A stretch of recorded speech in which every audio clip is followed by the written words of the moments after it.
Good evening and welcome to Tucker Carlson Tonight. They always accuse you of the very things they're doing themselves.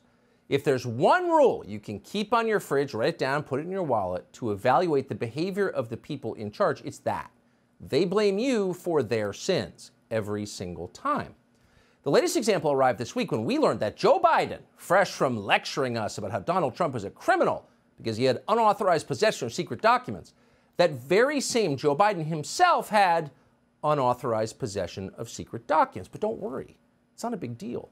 Unlike you and that despicably orange Donald Trump, Joe Biden is a good person. Joe Biden is so virtuous he has transcended temporal law. It's not a crime when he does it. So that's the frustratingly familiar headline from this week's story, which you've probably seen by now. But the details of the story are actually pretty interesting. So a week before these last midterm elections, Joe Biden's lawyers were for some reason rooting around in a locked closet in the Washington office of something called the Penn Biden Center for Diplomacy and Global Engagement. And while in that locked closet, Biden's lawyers found a sheaf of highly classified government documents. So the first question here is, why were Joe Biden's lawyers doing this in the first place? And we can't say for sure because they haven't told us, but it is weird. Lawyers don't typically search locked closets. Yours probably don't. But Biden's lawyers did. And we'd guess they did because they understood that Republicans were about to win back the House, and with it, congressional subpoena power. So they were likely conducting a cleanup operation preemptively, trying to get ahead of a scandal they knew was coming. And of course, they hid what they found in that closet until after the midterm elections because there's no reason to influence voters too much with information. So there's that. And then there's the question of the so-called Penn Biden Center at the University of Pennsylvania. What is that exactly? The whole idea of an academic Biden Center is pretty funny. Joe Biden is a moron. He's always been a moron, even before the dementia. For decades in Washington, ask anyone who lived there, Biden was famous as the dumbest member of the Senate. People made jokes about it. So why would an Ivy League university name a think tank after a man who can't think and then pay him nearly $1 million a year for not doing anything? Good question. We'll have more on that in just a minute. But first, a word about classified documents. Now, this is not a partisan point, not attacking anybody, it's just the truth. These people you see on television huffing and puffing about vital state secrets, on both sides, by the way, not just Democrats, everybody, vital state secrets, they're either lying or they don't really understand how Washington works. How many legitimate vital state secrets are there? Well, actually, not very many at all. In a democracy, the government has no right to hide what it's doing from the public, except under extraordinary circumstances. It's fine to classify the Normandy invasion until it happens. It is not fine to spend 60 years hiding the fact that the CIA was involved in the murder of a president. Hiding your involvement in the Kennedy assassination is not a national security precaution. It is criminal behavior. And it's made possible by a classification regime that was designed not to protect this country, but to protect and enrich our permanent political class, which it very efficiently does. Oh, but our enemies, screeched the morons on TV. If we declassify these documents, whatever they are, if we do that, our enemies will learn our secrets. Please. China already knows our secrets, all of our secrets. The Chinese government has hacked every agency in Washington, and everybody knows that, and nobody seems to care. The Biden administration cares so little, in fact, it just suspended a counter-espionage program designed to stop Chinese spying. In other words, the Chinese can know, but you can't know.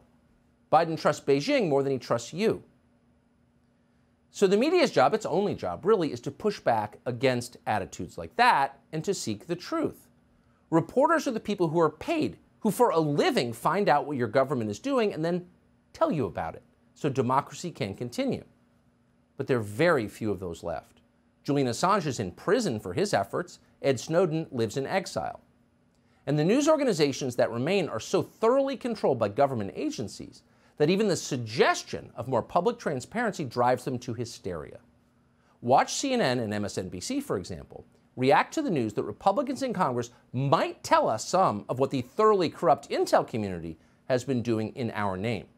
A House committee where Republicans can shred at the integrity of the federal government and tell America that your government is spying on you and coming after you, that is at the heart of this tear down, break down the government. We can't trust the government. We're going to topple it. He just gave them a committee platform to have those hearings. And you better believe that is going to be heroin in the veins of Fox News viewers over the next 2 years. Basically, they're establishing a subcommittee or a committee on witch hunts and deep state conspiracy theories. This is so extraordinarily dangerous. As you said, they're going to actually, these people want to target America's intel community. This is a body that, of the Congress that we are trying to maintain credibility with, and we are not going to do that by opening up all kinds of suspicions about the institutions in our society. It's outrageous to tell people the government is spying on them, especially since the government is spying on them. That's confirmed, by the way. That's a fact. They spied on us. But if you want to know what your government is doing, scolds Joe Scarborough, you're, quote, targeting America's intel community. You're unpatriotic. You're a disloyal American if you don't want to be lied to. That's what they're saying out loud on MSNBC tonight. In the past few months, we've learned that for years, Twitter functioned as a mouthpiece for the FBI and the spy agencies. Clearly, the same thing has happened to cable news. And that is a graver threat to our democracy than any group of Trump voters who wandered around the Capitol on January 6th. It's not even close. But back to our story and the hilariously obvious double standard on the question of classified documents. It was just this summer that NBC's hyperventilating House historian Michael Beschloss suggested that Donald Trump deserved the death penalty for keeping classified documents at Mar-a-Lago, fried like the Rosenbergs in the electric chair. Former CIA Director Michael Hayden agreed. Sounds about right, Hayden wrote, because at this point it's totally normal for CIA directors to fantasize about killing American presidents. So just for fun today, we reached out to Michael Beschloss to ask what punishment he thinks Joe Biden deserves for keeping classified documents in his office. Of course, Beschloss didn't respond to us. He was too busy applying pancake makeup in his living room for another MSNBC hit. But to be fair, it wasn't just Michael Beschloss who claimed that Trump was endangering America with those documents. They all said that. Watch. The seriousness of the potential threat to national security information, I just don't know what to say. If he was in possession of classified documents, those are by definition potentially harmful to our national security. We have a president of the United States who has played fast and loose with the national security. We have a situation where what he was doing was dangerous to our national security. These are really classified and a really threat to national security. That really jumps out to me as a national security threat. This is a national security crisis. The extreme risk that Trump was willing to take with our national security. The funniest part was Bernstein, formerly the Washington Post, who literally participated in an FBI operation, not guessing, documented, an FBI operation to drive a sitting duly elected president from office. Carl Bernstein participated in that, and he's lecturing us about how, no, we have to keep the secret things secret. So last night we learned that Joe Biden, someone with no power to declassify anything when he was vice president, stashed classified documents in the closet of his private office at the very same time he was sending the DOJ after Donald Trump for doing the same thing. So how exactly are our news media going to make sense of this? Well, of course, with maximum shamelessness. Today, CNN trotted out a CIA lawyer called Brian Greer to explain that mishandling classified information is no longer a big deal. In fact, honestly, kids, it happens all the time. Almost any mishandling case could potentially be shoehorned into a criminal investigation. But going back to my prior point, because this type of mishandling happens all the time, and now it's become such a political football with all three last presidential candidates being investigated, I do worry about, while we need to take this all seriously and it needs to be investigated, I do worry about over-criminalizing it. Launching these full investigations that become political footballs is dangerous because it can disincentivize people from serving in the federal government. But we do want to incentivize them again to do the right thing, which is report it when it happens, and not to do the wrong thing, which is to conceal and obstruct, which is what Trump did. Some of us who've worked in cable news for the past 25 years can affirm it wasn't always the case that every time you flipped on the tube, there was some CIA or NSA or FBI employee telling you what the truth is, because news organizations used to assume that if someone was paid to lie for the government, they probably weren't a reliable oracle on TV. They probably weren't telling the truth to viewers. But now it's the norm. So the CIA lawyer you just saw, Brian Greer, was telling us just a few months ago that Donald Trump, by doing the same thing that Biden did, endangered, quote, national security. The intelligence agencies, Greer said, quote, have no choice but to assume a compromise and take proactive measures to protect our sources and collection capabilities. That was then, like, August. Now he's telling you this kind of thing happens all the time. Just calm down, calm down. The rest of the news media has been every bit as brazen. The Washington Post just reported that, quote, the case will likely draw comparisons to Mar-a-Lago, but appears to be quite different. Really, how is it quite different? By the way, every news source is telling us there were 10 documents found. How do they know that? Well, of course, they don't know that. They have no idea how many documents were found. They're just taking Biden's lawyer's word for it. That's not news collection. That's press release writing. But you will see identical articles in Forbes and Business Insider and The Hill, the usual places, all repeating the same scripted talking point. Now, in one sense, what those outlets are telling you is true. Joe Biden, we learned today, was not holding on to the kind of cocktail napkins found at Mar-a-Lago. He had actual classified information about a bunch of countries, including Ukraine, from his time as vice president. Why? Why is it always about Ukraine? What is going on in Ukraine? Don't talk about the biolabs. What is that? Why the obsession with Ukraine going back long before the Russian invasion of Ukraine, going back many years? Well, in this case, it turns out that 3 days before Joe Biden left his job as vice president in January of 2017, the Ukrainians were also a little bit confused about the focus on their country. In mid-January 2017, State Department officials circulated a report from Ukrinform, that's the Ukraine state media organization, and the report said this, and we're quoting, literally on the last days of his term, the U.S. Vice President Joe Biden is going to Kiev. How can we explain this attention to us? So even the Ukrainians were confused. Why is the President of the United States, the world's richest country, spending so much of his life focused on Europe's poorest country, Ukraine? What's going on? Well, here's one explanation.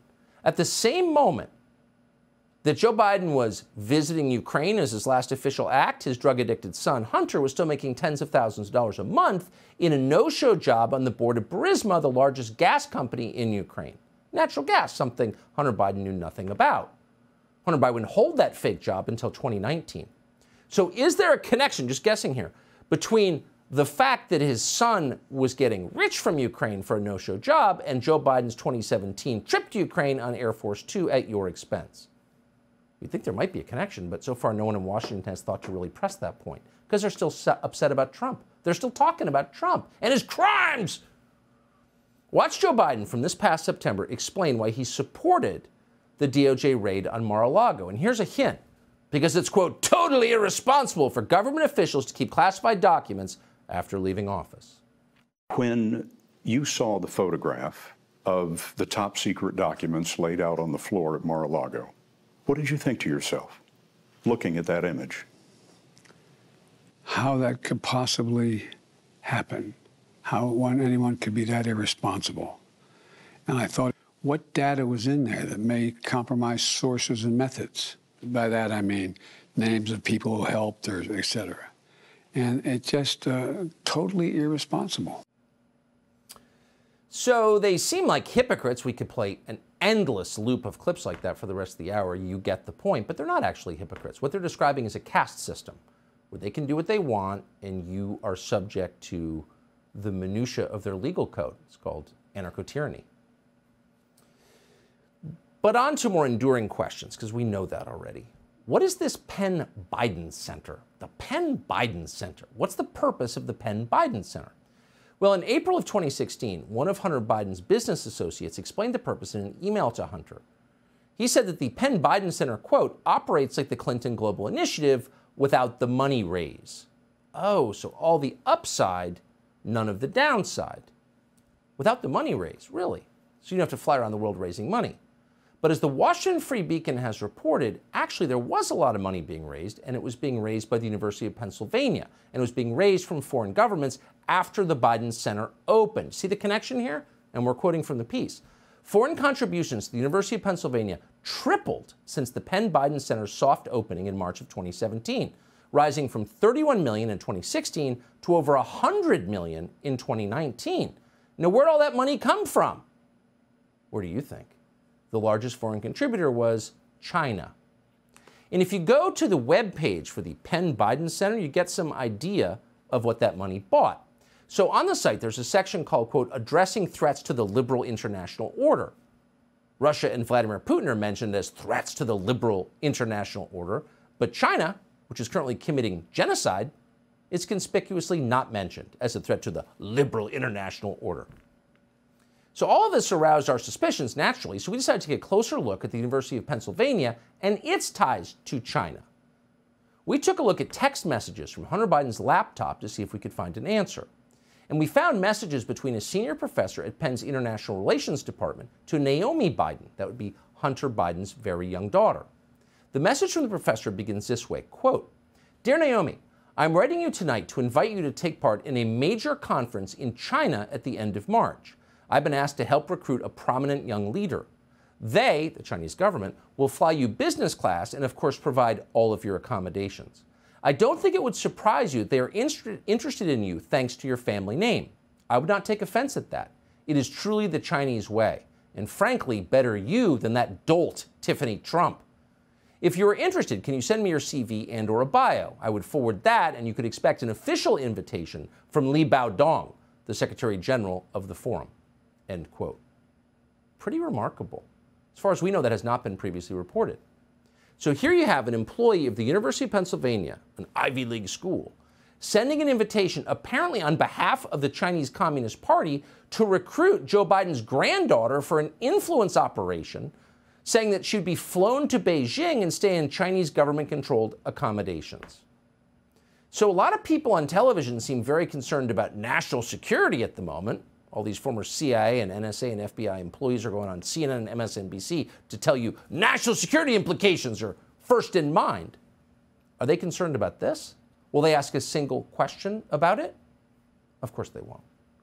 So tonight we're going to begin by asking fact-based questions about those classified materials that Joe Biden apparently had at the Penn Biden Center and what they tell us. Subscribe to the Fox News YouTube channel to catch our nightly opens, stories that are changing the world and changing your life. From Tucker Carlson Tonight.